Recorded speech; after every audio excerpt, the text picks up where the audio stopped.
In today's world, as technology just keeps, zipping along at a breakneck pace, all of the, rules and regulations and law enforcement, all the different social media platforms just hasn't been able to catch up yet. And criminals are fast, sneaky, creative.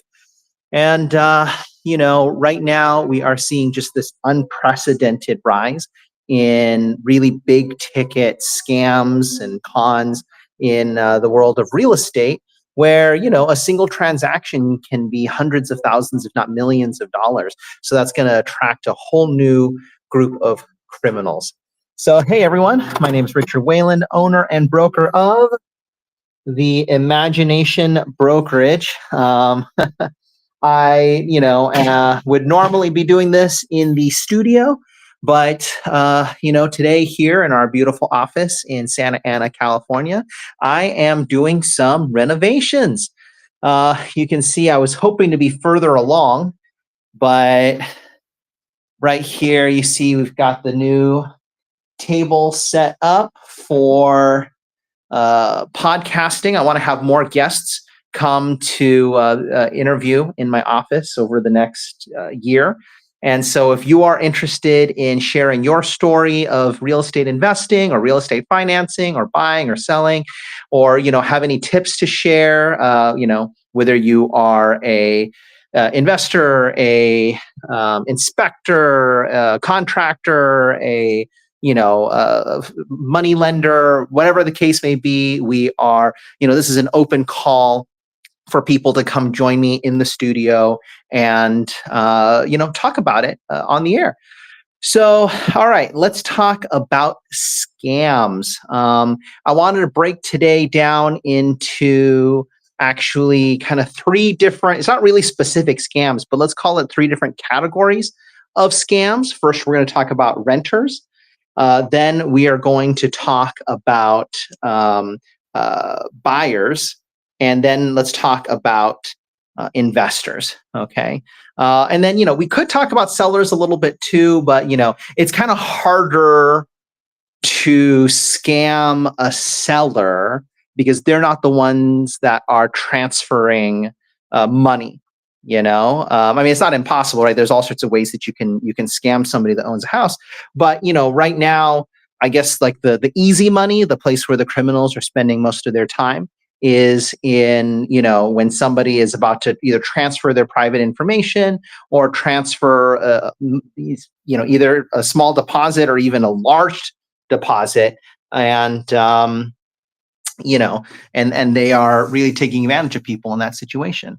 So, okay, all right, let's talk a little bit about first renters.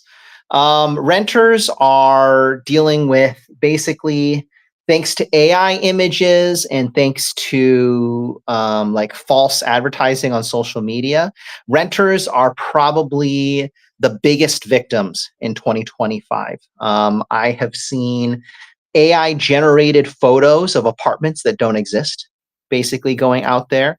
And, I have seen, so Zillow has long been the source for renting.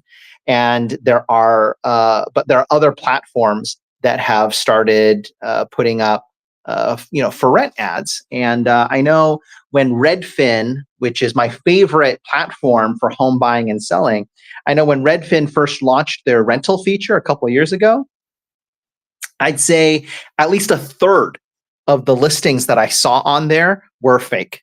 Now, this is just for Southern California, just for my market in Orange County. I can't speak for every neighborhood and on every platform, but even Redfin, which is, one of the top platforms out there, number one or number two, depending on where you are, they couldn't handle the huge rise of scams. I actually got a number of messages recently, not recently, but like maybe a year or two ago. I got a message from a lady who clicked on an ad for an apartment to rent on Facebook, and she went and saw the house. She went and saw it in person. And then when she sent over all of her financial information and, social security numbers, not just for herself, but for her whole family, she had like two brothers that were moving in as well. It was like a big house. and her kids, like everybody. She gave away like 6 social security numbers and then never heard back from the person again. So then she saw a video that I had made actually about that house, because that house was for sale. It was not my listing, but it was just a really interesting house near me for sale that I just thought would be cool to go shoot a video. Anyway, so she sees that video, thankfully, and sends me a message and says, "Hey, is this house for sale or for rent?" And after talking to her a little bit more, I realized what had happened. And it's absolutely heartbreaking, like this caused a huge amount of harm. Thankfully, she hadn't put in a deposit yet on the house. But basically, what the criminals did is one of them must have had a real estate license, and they were able to get access to a house that was for sale. And basically what's going on now, there's a lot of houses and apartments that are for rent or for sale, where the lazy agents, yeah, I'm going to call it out, lazy agents aren't bothering to go show it in person. And so instead what they say is, "Oh yeah, you know what? Here's the code. You can just go and take a look at it yourself and just let me know what you think." Right? Well, the problem with that is once someone has access to the house, they can access it as much as they want. And if that person is a criminal, then they can pretend to show that house to other people as if it's their house to rent or to sell. And then they say, "Okay, well, now if you want to take the next step, you have to send me some proof of funds. You have to fill out this rental application, et cetera, a bunch of stuff that sounds totally normal." And yeah, and then they just take the deposit money, they take the social security numbers and all that, and they disappear, right? So anyway, yeah. So there's a lot of different versions of this that I've seen around town these days, and and especially as there are more and more of these like big institutions that are buying houses and then not bothering to really put in-person agents at all of them. It's just, yeah, it's harder and harder to tell the difference between something that's legitimate and something that's not. My tips for renters in this situation, okay? Always independently Google search the address and look up if that house is for sale or if it's for rent or any information on it. If you don't see the house on any website, that's a huge red flag, right? Or if you see it on a website that is legitimate, one of the big websites, and it is, has any different information from what you were told in an ad, that's a huge red flag, okay? Also, if there's any names of anybody there or involved or anyone gives you a name, Google that name, go to a company website, a big company website, and independently verify that person's phone number and email address. Give them a call and say, "Hey, I just want to double check. Are you, the so and so person that is showing this space?"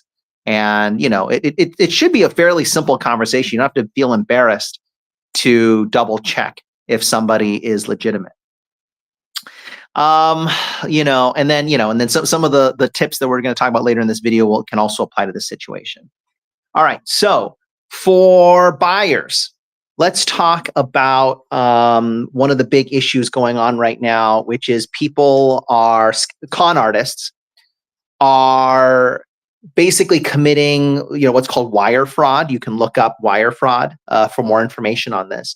But one way or another, they are managing to get the information, like the transaction information, on a real transaction that's happening. So again, this is not like a fake AI image. This is not a fake transaction. These are real agents, a real escrow. Everything about this is real. So it's really hard to discern the issues going on here. But what is going on is somebody is able to somehow get the information on that transaction, and then they email the buyer pretending to be someone from the escrow office, and they send them fake wiring information and say, "Hey, for your earnest money deposit, we need you to send it to this account."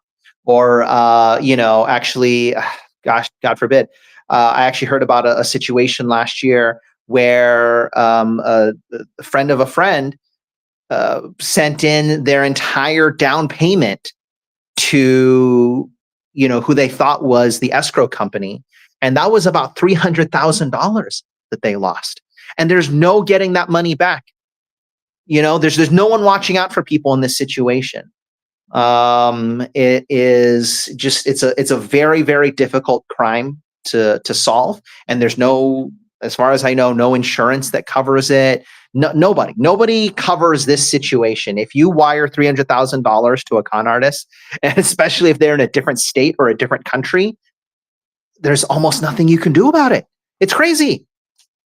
And so, I had been wondering last year, how are people getting this transaction information? I mean, if you are a real estate agent, again, you have access to the MLS. You can see when a house changes status.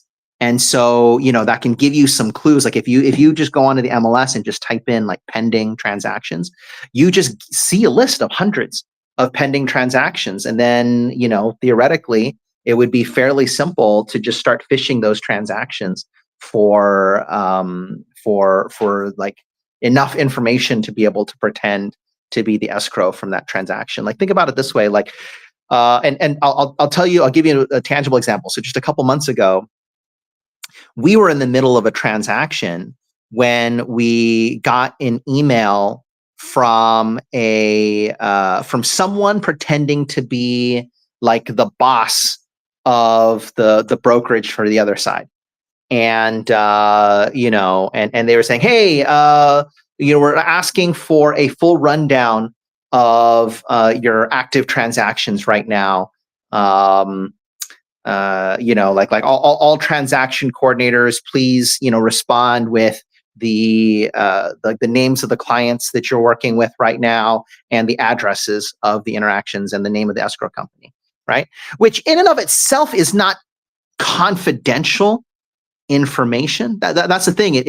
If you are somebody who is not as experienced in this industry, and a lot of the transaction managers and assistants and stuff like that, a lot of them are freelance. They're just only hired occasionally by these brokerages or by individual agents. And so if somebody who is like the boss of somebody that you've never actually met, reaches out and says, hey, I need you to do something for me, someone with less experience might not question that, right? Like if, like someone says, oh, hey, I'm Richard's boss, or Richard's broker, John Smith, I need to, get a rundown of all these details for your transaction. And if you're asking for stuff that doesn't involve private financial information, doesn't involve social security numbers, doesn't involve any of that stuff, it might not really raise red flags for a lot of people. The problem is, armed with that information, they can then go to any individual party of the transaction and say, oh, hey, are you Curtis Jones, in transaction to buy, 1234, Spindale Place? And Curtis might say, oh yes, yeah, that's me. Oh, okay, all right. Yeah, this is from this is a call from such and such escrow.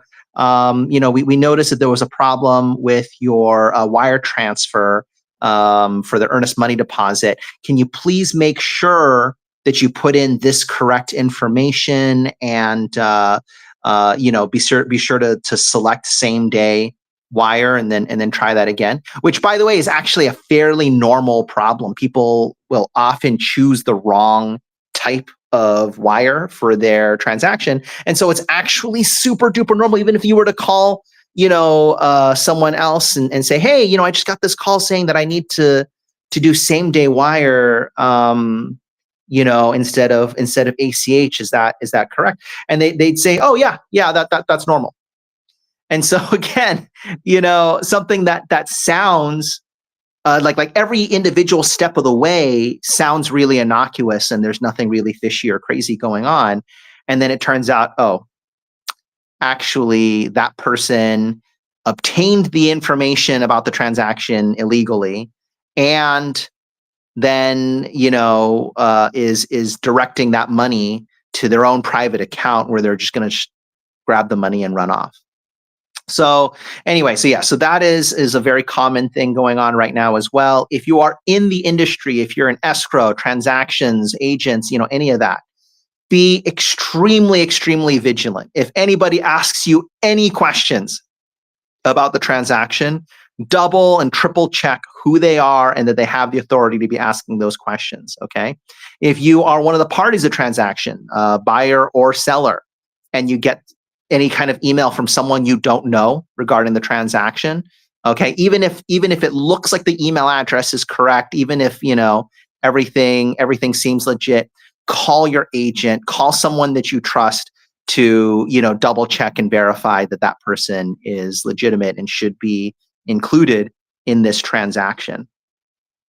Because even information that isn't directly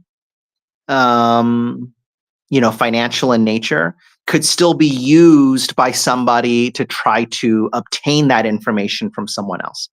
Okay. Yeah, and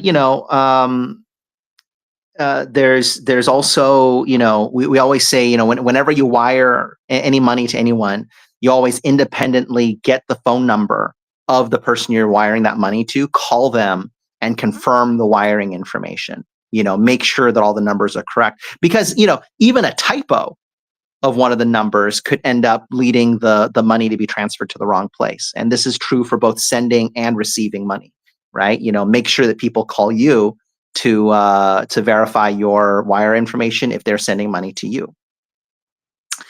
Okay, and then lastly, third, let's talk about investing. Okay, so this is something that obviously I deal with a lot. And honestly, there are so many investing scams.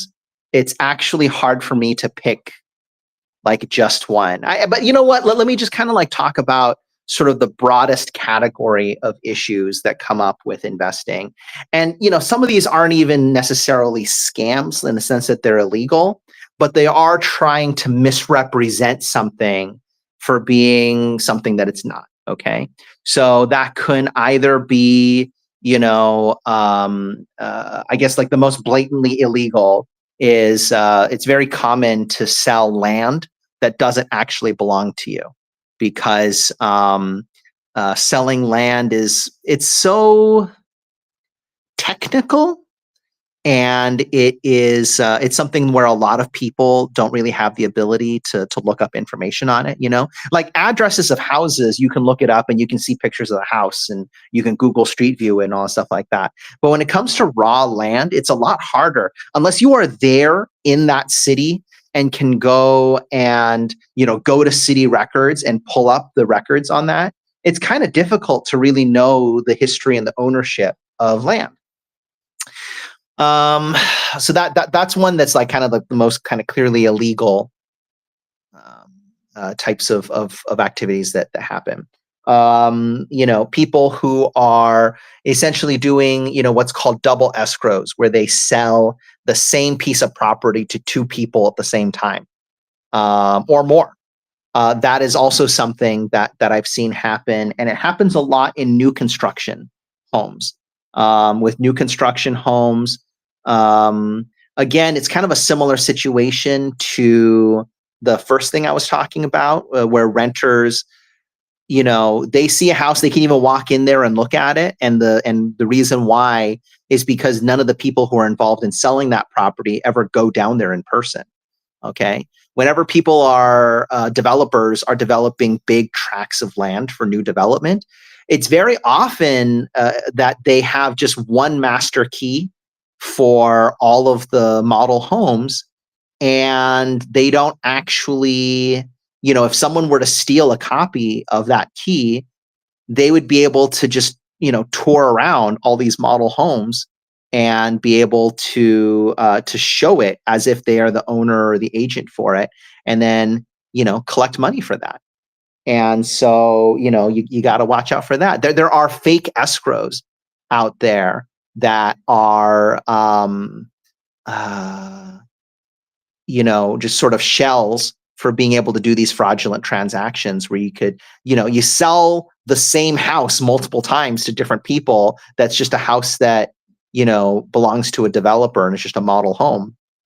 It's a cheap, easy way to make a few $100,000 and then take off, So one of the things is whenever I'm investing out of state, I always use my own title and escrow companies that I've worked with before that I trust. And if you don't have that yet, talk to somebody who has experience in that area that you trust and work with just their people, work with their agents, work with their escrow, or like in Ohio, they don't have escrows. They have, title companies handle escrows. So, and in some other states, it is handled by a lawyer.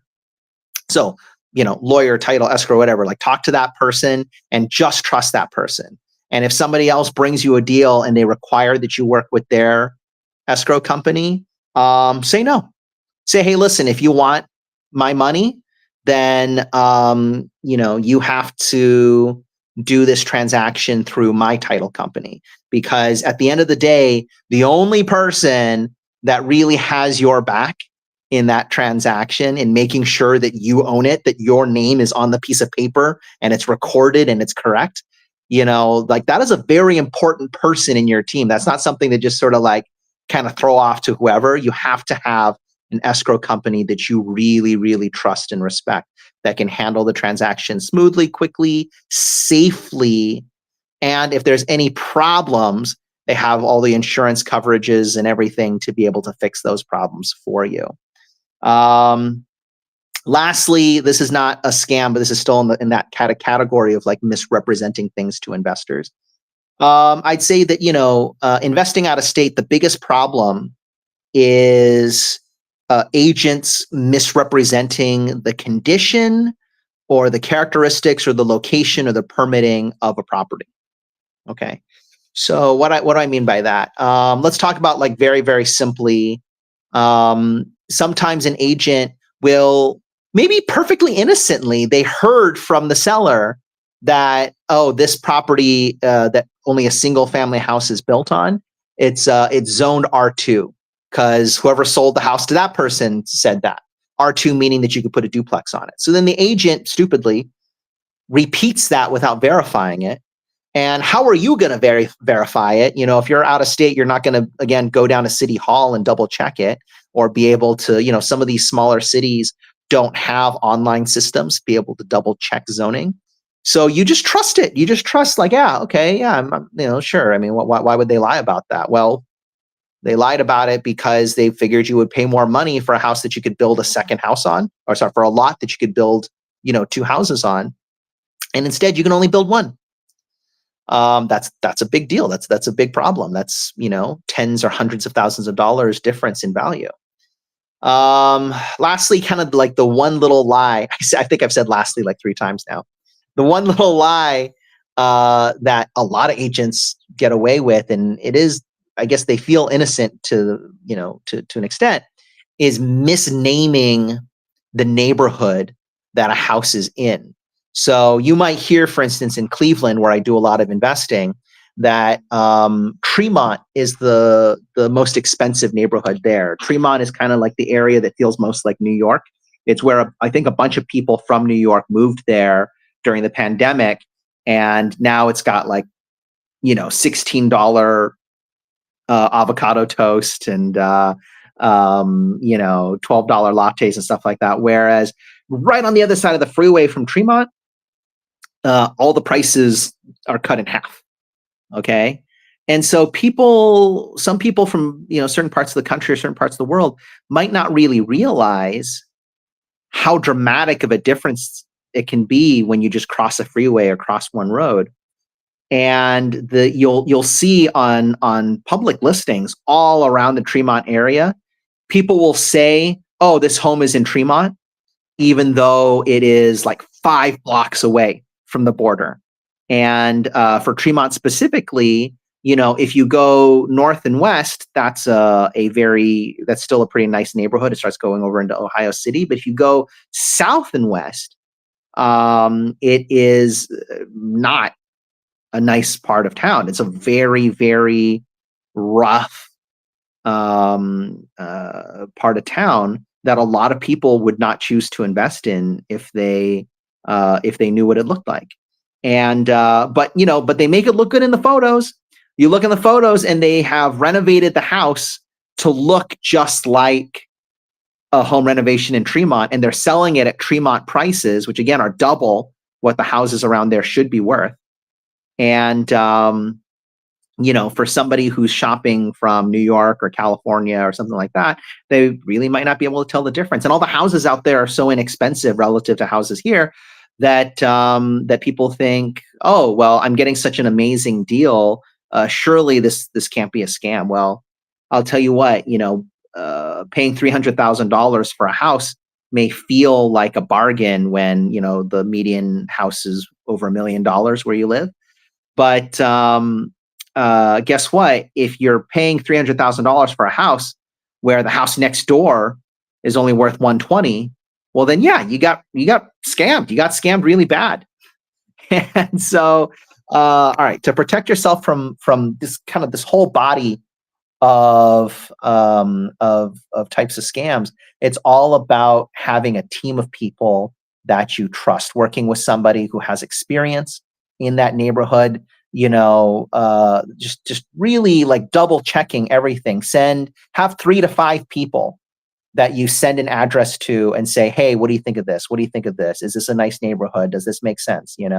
Have someone go and look at it in person, because so many of these houses are now being virtually staged, being AI enhanced.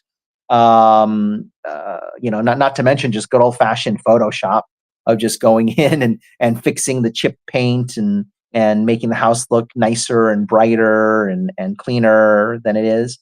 You can click 3 buttons now and make the lawn look green, make the sky look blue, make the windows and everything look pristine, the walls look perfect, get rid of the neighbor's ugly house, get rid of all the junk in the backyard, just click, click, click, click, click, and it's done. And then these con artists put these ads up on Facebook, which is completely unregulated for this type of advertising. And there you go. Like, it just takes 1 out of 1,000 people to accidentally bite the bait, and these criminals make a lot of money. So yeah, watch out, be careful, stay safe out there. I have, again, like in my personal career, not just heard about this stuff, but seen it firsthand, secondhand, all over the place, both for buying things right here in your backyard and also buying things out of state. You can be just as easily conned either way. And but once you learn the tips and the tricks and kind of gain an instinct for what to look for, it's fairly simple to be able to avoid making these mistakes. So just be sure to hire competent, experienced people who already themselves invest, already themselves do home renovations and selling and leasing, all stuff like that. Someone that's been through the whole process beginning to end many, many times over in multiple places, because they are going to be able to very quickly pick out when something looks or smells a little bit fishy. So again, if you are looking to buy, sell, or invest, the Imagination Brokerage is here for you. We are very active both in California and in Ohio. I'm coming to you live this evening from our beautiful office in Santa Ana, California. Hopefully by next Wednesday, the full setup will finally be done, and I'll be able to get back to my usual format. Again, I am broadcasting live every Wednesday evening at 5 p.m. Pacific. If you have any questions, please feel free to write them down below. Send me a message. I happily read every comment, every message. I respond to all of them, and I love it. I love all of the love and the support, and everybody that's reached out to me over the past week. Thank you so much. Hope you all had a wonderful, happy Thanksgiving, and I will see you next Wednesday at 5 p.m. You can hit me up at imaginationbroker.com or look for the Imagination Brokerage on Facebook, YouTube, Instagram, TikTok, and LinkedIn. Thank you so much, everyone. Have a good night. Bye.